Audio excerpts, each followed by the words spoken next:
The church in the region of Tano did not have the Bible in their language.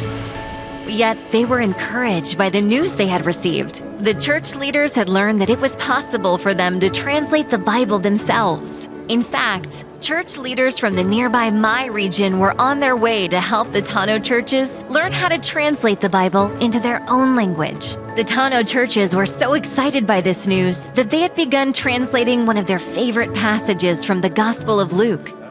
The translation progressed quickly, but when they shared the first drafts of the translation, it sounded confusing to the listeners. When the brothers and sisters from Mai arrived, the Tano greeted them with much warmth and hospitality. They sat down to share the evening meal together and shared the progress they had made and the challenges they faced with their first draft. The Mai leaders were eager to hear the translation. One of the Tano leaders stood and shared their first draft with their guests. The room became silent as each one listened.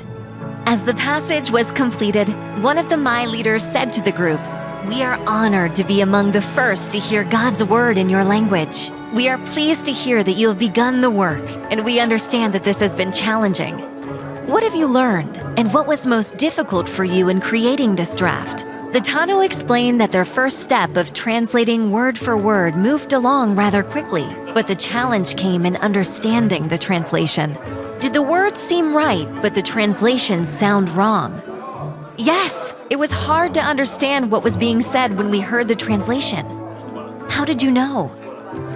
We struggled at first in the same way. The Bible is a holy book, and we tried to translate each word into our own language. The result was that our first drafts were very difficult to understand. The words were in our language, but it didn't sound like us. Were you able to improve the translation? The Tano asked. Yes, we have learned that keeping the meaning of a passage often requires the form to change. Translating each word can seem like a good way to translate, but when we do that, the meaning doesn't come across into the other language. Think of it this way. The water in this jug represents meaning in the trade language. This cup represents your language. When I pour water from the jug into the cup, the shape of the water has changed, but the water has not stopped being water. Do you see? It is the same when we move meaning from one language to another. Things having to do with the form or shape of the language, the number of words, the order of the words, and other things may need to change to make sure that the meaning stays the same. The Tano thought on this for a moment and replied, "Yes, we understand. Yet, how can we be sure that we have carried the true meaning?" Let us consider the water once more. If I pour only some of the water from the jug to the cup, then I have left water behind. If the water is the meaning, then I have left something behind that will be missing from my translation. This is not good.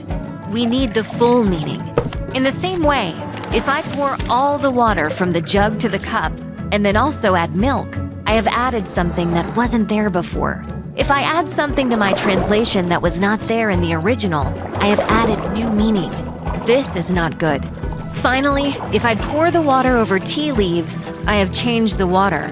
It is now tea. If I do not communicate the same meaning in my translation as the meaning in the original, I have changed it. This is not good.